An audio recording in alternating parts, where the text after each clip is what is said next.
Rekor. Assalamualaikum warahmatullahi wabarakatuh. Perkenalkan, nama saya Ripat Muhammad Dermawan dan ini teman saya.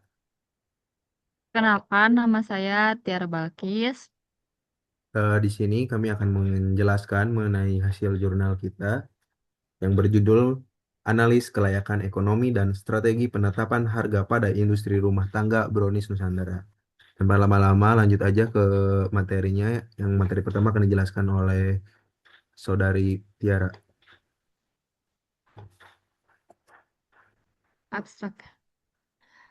Penelitian ini bertujuan untuk menganalisis kelayakan ekonomi dari usaha industri rumah tangga Brownies Nusantara di Bandung. Sektor Barkeri memiliki proses menjanjikan, namun memerlukan perencanaan keuangan yang presisi untuk bertahan. Metode yang digunakan adalah analisis deskriptif kuantitatif dengan menghitung investasi awal, biaya produksi, serta indikator finansial lanjutan seperti NVP, IRR, payback periode, dan batch ratio. Hasil penelitian menunjukkan investasi awal sebesar 3.200.000 dengan total biaya produksi 80.483 per box dan target laba 30%. Harga jual ditetapkan 105.000. Analisis finansial menunjukkan MVP sebesar 47.859.511. Proyeksi 2 tahun IRR 275,82% dan payback periode 1,3 bulan. Meskipun indikator menunjukkan kelayakan tinggi, nilai BEP pada 180 box mengisyaratkan bahwa usaha harus meningkatkan biaya produksi di atas rencana saat ini yaitu 100 box. Next.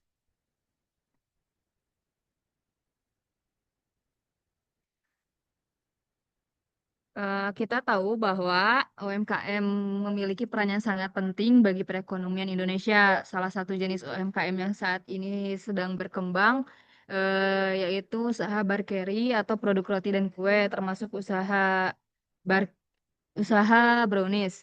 Meskipun peluang usahanya cukup besar, kenyataannya banyak sekali usaha kecil yang mengalami kesulitan. Penyebabnya bukan karena produknya yang tidak enak, tetapi karena pengelolaan keuangannya yang kurang baik. Misalnya biaya produksi tidak dihitung dengan benar, harga jual ditentukan hanya mengikuti harga pasar, atau pemilik usaha tidak mengetahui apakah modal yang dikeluarkan bisa kembali. Karena itulah penelitian ini dilakukan. Tujuannya adalah untuk menganalisis apakah usaha brownies Nusantara ini layak dijalankan dengan menggunakan berbagai metode analisis ekonomi teknik, sehingga keputusan bisnis tidak hanya berdasarkan perkiraan, tetapi berdasarkan perhitungan yang jelas. Hmm,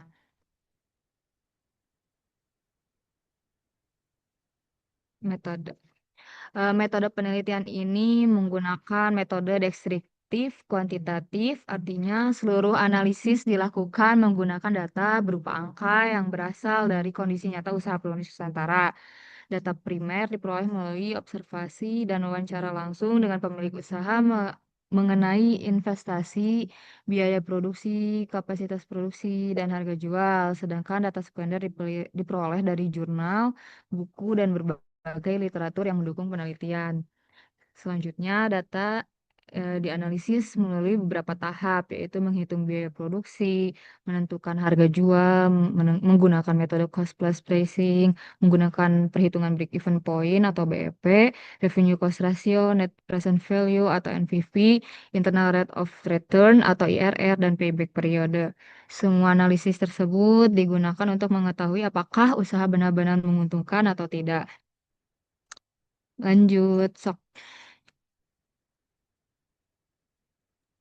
Oke, selanjutnya akan dijelaskan oleh saya sendiri. Eh, jadi saya akan membahas mengenai pembahasannya. Di sini ada analisis eh, dan biaya produksi dan penetapan harga.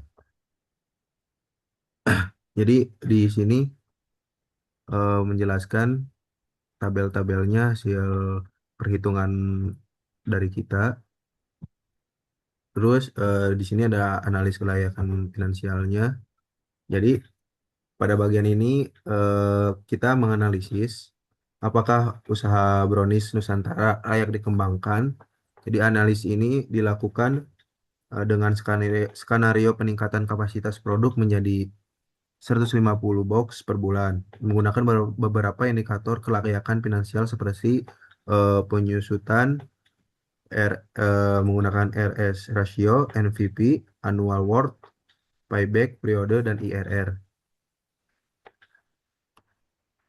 Langsung di sini poin A ada perhitungan penyusutan atau depresiasi, yaitu penyusutan aset. Penyusutan digunakan untuk menghitung penurunan nilai peralatan produksi seperti open, mixer, dan loyang.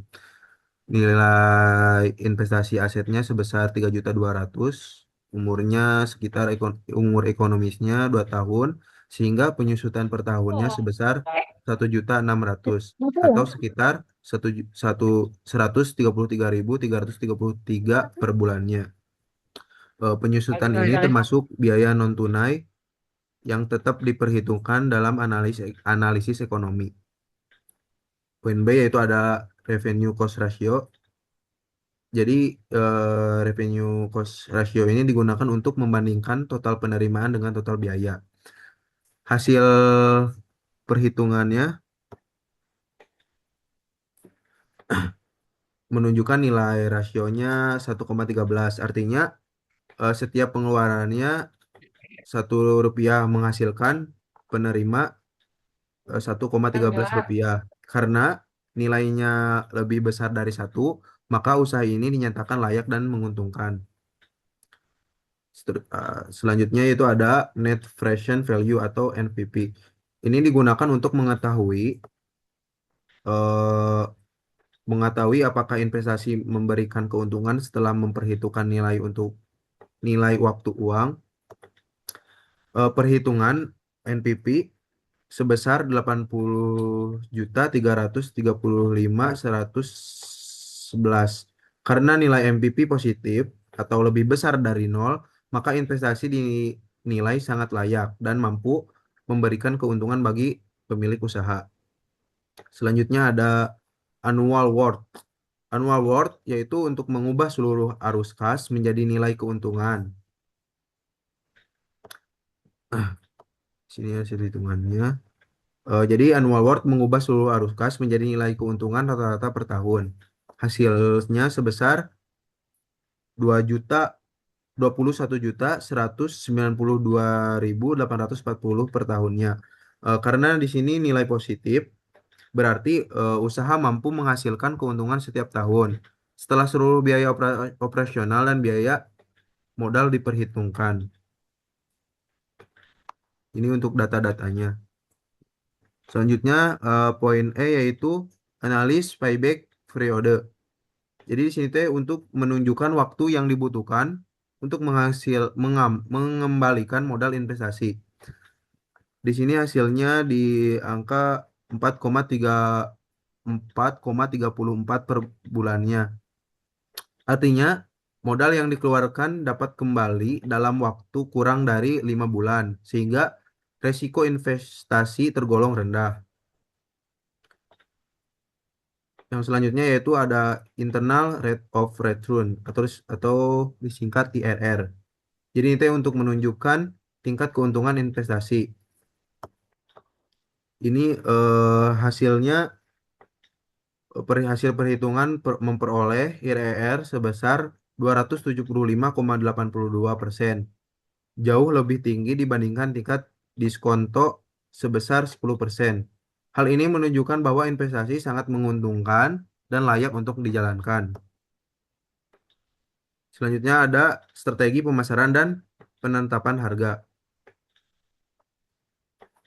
Untuk mencapai target produksi di atas titik impas, strategi yang diusulkan adalah yaitu nomor satu ada di sini memanfaatkan media sosial seperti Instagram dan WhatsApp bisnis, menggunakan sistem pre-order dan COD, memperbaiki desain kemasan agar lebih menarik, menawarkan paket bunding, serta mempertahankan harga 105.000 per boxnya dengan memberikan nilai tambahan, misalnya gratis ongkir untuk pembelian minimal 3 box.